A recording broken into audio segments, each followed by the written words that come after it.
केसारी लाल का भाई का घर है रसूलपुर चट्टी, उसके घर गए हैं, उसके घर गए हैं।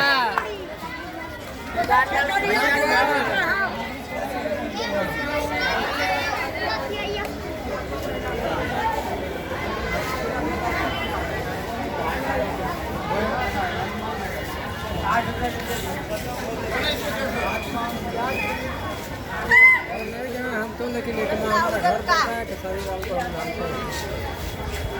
30 रुपये का टिकट 50 रुपये में बिक रहा है। हाँ कहाँ गए? बोला बोला बोला 30 रुपये का टिकट 50 रुपये। 30 रुपये का टिकट 50 रुपये में बिकेला। हाँ तो हाउसफुल बना हो।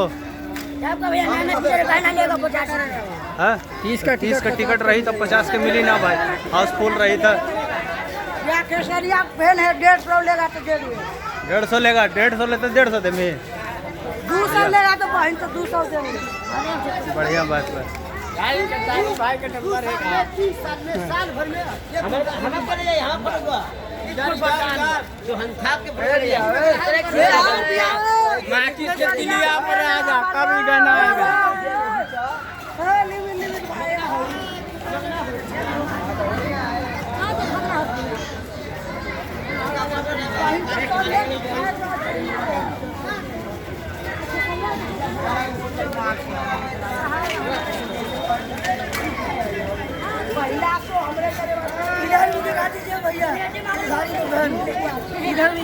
हाई खसाड़ी का फैन बगा ये फिल्म देखे लाइल का ये हो